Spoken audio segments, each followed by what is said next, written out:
আসসালামু আলাইকুম প্রিয় শিক্ষার্থীবৃন্দ, তোমরা যারা ডিপার্টমেন্ট অফ ইংলিশের ফার্স্ট ইয়ারে রয়েছো তোমাদের সবাইকে ধারাবাহিক লেকচারগুলোর কবিতা বিশ্লেষণের আজকে এ প্রেয়ার ফর মাই ডটার এই চমৎকার কবিতাটি যিনি লিখেছেন ডব্লিউ.বি. ইয়ার্স বা উইলিয়াম বাটলার ইয়ার্স, ওনার এই চমৎকার কবিতাটি আমরা আজকে বিশ্লেষণ করা শুরু করবো বা চেষ্টা করব। আশা করি তোমরা একটু মনোযোগ দিয়ে দেখবে। তোমরা যদি একটু লক্ষ্য করো যে কবিতাটি একটু বড় হলেও এর কিন্তু বর্ণনার ধরন খুব দ্রুতই শেষ করা যাবে।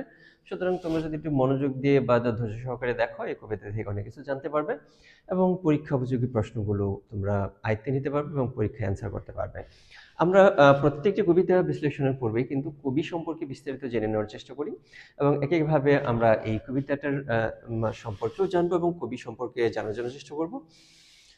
আমরা প্রথমে যদি দেখি যে উইলিয়াম বাটলার ইয়ার্স, উনি একজন আইরিশ কবি বা আয়ারল্যান্ডের জন্মগ্রহণ করেছিলেন কবি উনি। উনি কিন্তু একজন মডার্ন কবি ছিলেন। যাক, এটা আমরা আরেকটু জানবো বিস্তারিত। তাহলে William Butler Yeats was a great Irish poet. তার মানে কি, আয়ারল্যান্ডের কবি কিন্তু ছিলেন, একটা গুরুত্বপূর্ণ বিষয়। এর আগে পূর্বের যে ক্লাসগুলো আমরা দেখেছি, পূর্বের ক্লাসগুলো ম্যাক্সিমাম ক্ষেত্রে আমরা কিন্তু দেখেছি যে কবিরা হয়তো ইংল্যান্ডে জন্মগ্রহণ করেছে অথবা আমেরিকাতে। এর বাইরে কিন্তু আমরা একটু আয়ারল্যান্ডে দেখলাম। আচ্ছা, যাই হোক, ড্রামাটিস্ট ছিলেন, সিম্বলিস্ট ছিলেন। এই দেখো, প্রতীকীবাদ লেখক ছিলেন, প্রতীকী লেখা লিখতেন। এর মানে যেহেতু উনি একজন প্রতীকী লেখা লিখতেন, প্রতীকী লেখক ছিলেন, এর মানে আমরা প্রেফার্মেটর এইখানে কিন্তু অনেকগুলো প্রতীক আমরা পাবো। লিটারি ডিভাইসগুলোর মধ্যে সিম্বল হচ্ছে অন্যতম গুরুত্বপূর্ণ একটি অংশ। এছাড়াও আমাদের কিন্তু অনেকগুলো সিম্বল রয়েছে যেগুলো আমাদের পড়তে হবে। এখানে দেখো, আমরা কিন্তু এদেরও বিস্তারিত পড়বো পর্যায়ক্রমে যখন আমরা কবিতা বিশ্লেষণ করবো। Literary devices used in the poem, এই যে সিম্বলিজম গুলো বা সিম্বলস গুলো কি কি ব্যবহার করেছে সেটাও আমরা দেখবো। স্ট্রম, ক্রেডল, এগুলো অনেক কিছু আমরা দেখতে থাকবো বা দেখার প্রয়োজন পড়বে তখন আমাদের। আর আরেকটি গুরুত্বপূর্ণ প্রশ্ন যেটা আমাদের পরীক্ষার জন্য, ফার্স্ট ইয়ারের পরীক্ষার জন্য বা ফাইনাল পরীক্ষার জন্য অত্যন্ত গুরুত্বপূর্ণ, যে এ প্রেয়ার ফর মাই ডটার এই কবিতার মধ্যে কবি কি কি সিম্বল ব্যবহার করেছে বা ইমেজ ব্যবহার করেছে, এই ইমেজগুলো তুলে ধরো। তাহলে যাই হোক, ইমেজগুলো আমরা পড়বো, কি কি ইমেজ রয়েছে সেটা আমরা বিস্তারিত পড়বো। একটি বিষয় অন্তত আমরা জানতে পারলাম। It is consider one of the most important poet of 20th century. 20th সেঞ্চুরির অন্যতম গুরুত্বপূর্ণ একজন কবি হিসেবে পরিচিত, and a leading figure of the Irish literature revival, এবং আইরিশ লিটারেচারের অন্যতম একজন পথপ্রদর্শক, লিডিং লিডিং পার্সন উনি। It's poetry deals with love. কি কি বিষয় নিয়ে উনি লেখেন এই বিষয়গুলো আমরা একটু জেনে নিই। কি বিষয় নিয়ে লেখেন? ভালোবাসার বিষয় নিয়ে লেখেন, পলিটিক্স নিয়ে লিখতেন, হিস্ট্রি নিয়ে লিখতেন, মিথোলজি বা পৌরাণিক কাহিনী লিখতেন, স্পিরিচুয়াল আইডিয়াস, আধ্যাত্মিক যে ধারণাগুলো বা বিষয়গুলো রয়েছে সেগুলো নিয়েও লিখতেন। হি অফেন ইউজেস সিম্বলস, এবং এই লেখাগুলোর মধ্যে কিন্তু উনি কি ব্যবহার করেন? সিম্বল ব্যবহার করেন, প্রতীক ব্যবহার করেন, ইমেজেরি, চিত্র ব্যবহার করেন। সিম্বল অ্যান্ড ইমেজেরি এটা গুরুত্বপূর্ণ, কিন্তু আমরা আগে বলেছি। এ প্রেফার দ্বারা এই কবিতার মধ্যে আমাদের যে গুরুত্বপূর্ণ একটি প্রশ্ন মুখস্থ করতে হবে, সেই প্রশ্নটি কিন্তু what imagery has been used in the poem mention, অথবা according to the poet you read a prefer দ্বারা। এই কবিতার যে প্রশ্নটি, এই প্রশ্নটি তো আমি তোমাদের রেডি করে দেবো বর্তমান পরীক্ষার প্যাটার্ন প্রশ্ন অনুযায়ী। টু এক্সপ্রেস ডিপ মিনিং, যে গভীর মিনিংটা বোঝানোর জন্য। এইখানে যদি আমরা একটু বুঝে নেওয়ার চেষ্টা করি, দেখো এই যে কবিতাটা, এই কবিতাটা শুরুই হয় কিন্তু একটি ভয়ঙ্কর ইমেজ দিয়ে। ইমেজটা কি ইমেজ? একটি ঝড় শুরু হয়েছে, আটলান্টিক মহাসাগরে বিশাল বড় একটি ঝড় শুরু হয়েছে। এমন ঝড়, এই ঝড়গুলো কি করছে? বাড়িঘরের ছাদ এবং গাছপালাগুলো উপড়ে ফেলে দিচ্ছে এবং প্রচণ্ড গর্জে গর্জে উঠছে বাতাস এবং বজ্রপাত হচ্ছে। এই যে ভয়ঙ্কর একটা ইমেজ দিয়ে কিন্তু এই কবিতাটা শুরু হয়। আমরা কবিতার শুরুর দিকে পড়ব। এক্সপ্রেস ডিপ মিনিং করার জন্য his early poetry is romantic. Romantic কবিতা কিন্তু আমরা অনেকগুলো পড়েছি। দ্য সলিটারি রিপার একটা রোমান্টিক কবিতা, এটা তোমাদের দেখিয়েছি। সাধারণ মানুষ নিয়ে লিখবে, কল্পনা করে লিখবে, এই যে এগুলো সাধারণ মানুষের ভাষা বলবে, ইমাজিনেশন থাকবে, নেচার নিয়ে লিখবে, এগুলো রোমান্টিক কবিতা। প্রথম দিকের কবিতাগুলো কিরকম ছিল? রোমান্টিক। পরবর্তীতে কিন্তু উনি ফিলোসফিক্যাল কবিতা লেখেন এবং মডার্ন কবিতাও লেখেন। আচ্ছা, এখন তার বিখ্যাত কবিতাগুলো যেগুলো আমরা পাবো এর মধ্যে তো একটা আমরা আজকে পড়বোই, a prayer for my daughter. এটা কিন্তু বিখ্যাত 3টি কবিতার মধ্যে যদি বলি, একটা দ্য সেকেন্ড কামিং, ইস্টার্ন 1916। এটা কিন্তু আমাদের এই প্রত্যেকটি কবিতাই কিন্তু পরবর্তীতে আমাদের পড়তে হবে। বিশেষ করে থার্ড ইয়ার বা ফোর্থ ইয়ারতে এগুলো অসংখ্য রয়েছে, এগুলো পড়তেই হবে আমাদের। এখন এখানে কিন্তু আমরা আরেকটি বিষয় যদি দেখি, দেখো এখানে গুরুত্বপূর্ণ কিছু বিষয় আমাদের দেখতে হবে। একটা বিষয় হচ্ছে উনি নোবেল প্রাইজ কিন্তু পেয়েছিলেন, নোবেল প্রাইজ পেয়েছিলেন সাহিত্যের। সাহিত্যে কি প্রাইজ পেয়েছিলেন? নোবেল প্রাইজ পেয়েছিলেন কিন্তু। তাহলে এটা কিন্তু গুরুত্বপূর্ণ একটি বিষয় আমরা জানলাম কবি সম্পর্কে।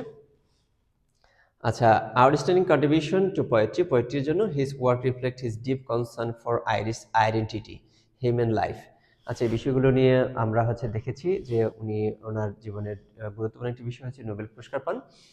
উইলিয়াম বাটলার ইয়েটসের আমরা কিন্তু জানি যে প্রত্যেক কবির বাস্তবিক জীবন, বাস্তব জীবনবোধ এবং ওনার যে সাফারিং, এই সাফারিং এর মধ্যে দিয়ে একজন কবির কি ঘটে, উৎপত্তি ঘটে বা কবির একটা ডেভেলপমেন্ট বা প্রগ্রেস ঘটে। আমরা স্বাভাবিকভাবে অন্যান্য কবির মতো এখানে কিন্তু দেখেছি যে উইলিয়াম বাটলার ইয়েটসেরও হয়তো কোনো একটা সাফারিং আছে, সেটা আমরা একটু দেখে নিই, বা কি অবস্ট্রাকল বা জীবনের কি দিক উনি ফেস করেছেন। যদি উনি আইরিশে জন্মগ্রহণ করেছেন, আইরিশ কিন্তু আইরিশ বা আয়ারল্যান্ড তখন কিন্তু ব্রিটিশদের একটি কলোনি ছিল বা ব্রিটিশদের অধীনে ছিল। এইখান থেকে ব্রিটিশদের থেকে তারা স্বাধীনতার জন্য কিন্তু অনেক সংগ্রাম তখন হয়েছিল। He grew up in a time of political unrest. এর জন্য ওনার ছোটবেলায় থেকে কিন্তু একটি পলিটিক্যাল আনরেস্টের মধ্যে দিয়ে কিন্তু উনি বেড়ে ওঠেন। একটু অনিশ্চয়তা, পলিটিক্যাল আনরেস্ট থাকলে কেমন হয়, এটা কিন্তু আমরা সাম্প্রতিক সময়ে আমাদের দেশের বিভিন্ন পরিস্থিতির ক্ষেত্রে আমরা দেখেছি। In Ireland, one of his main struggle was his deep involvement in Irish national movement.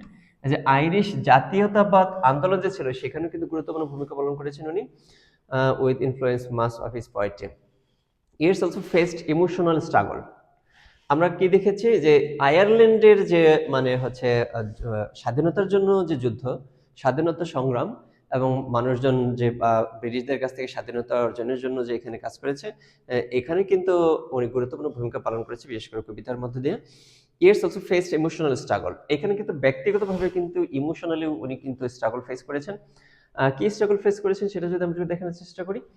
Personal লাইফের, হি লাভ মডগন নামের একজন মেয়েকে উনি ভালোবাসতেন বা পছন্দ করতেন, বাট শি রিপিটেডলি রিজেক্টেড হিম। কিন্তু বারবার প্রস্তাব দেওয়ার পরে উনি কিন্তু তাকে বারবার রিজেক্ট করেছেন।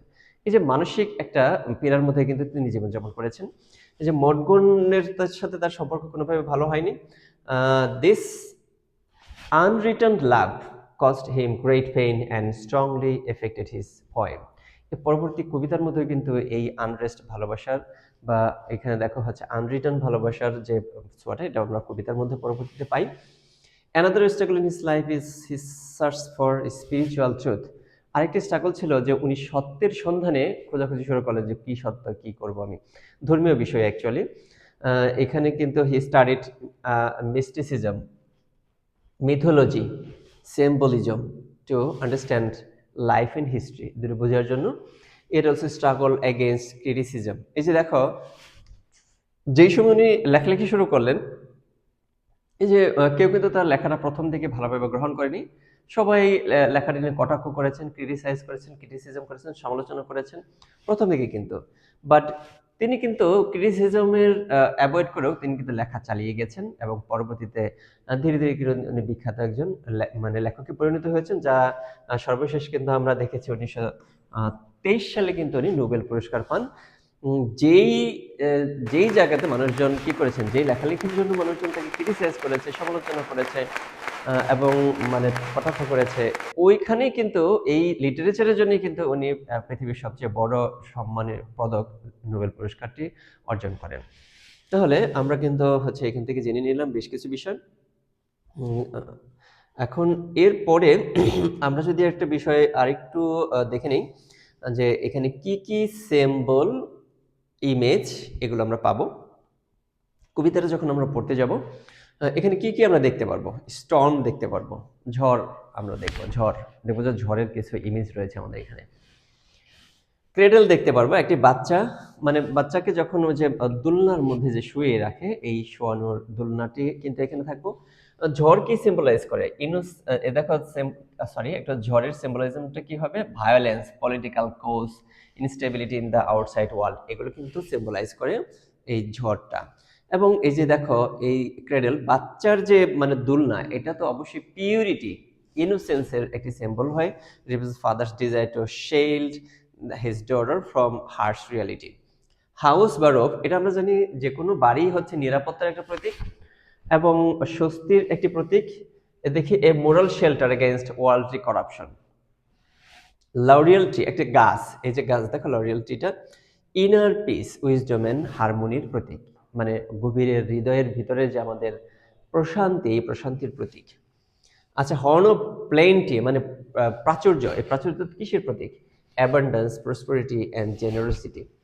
বিউটি, এটা তো আমরা দেখে এসেছি, বিউটি অত্যন্ত গুরুত্বপূর্ণ। এবং এই কবিতার এ prayer for my duty sorry daughter, এই কবিতায় তার মেয়ের সৌন্দর্যের বিষয়ে কিন্তু উনি কনসার্ন ছিলেন এবং এই বিষয়ে কিন্তু উনি কাজ করেছেন। বিউটির বিষয়টা আমরা দেখলাম।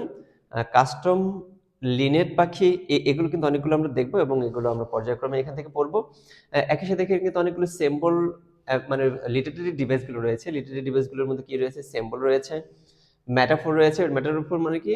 Direct comparison without like and as, comparison between two dissimilar thing, দুইটি ভিন্ন বিষয়ের মধ্যে যদি আমরা তুলনা করি, এটাকে আমরা কিন্তু সিম্বল বলবো। এগুলো বিস্তারিত কবিতা যখন আমরা বিস্তারিত আলোচনা করবো, তখন প্রতিটি সিম্বল, প্রতিটি জায়গার ইমেজগুলো আমি বিস্তারিত তোমাদের দেখাবো।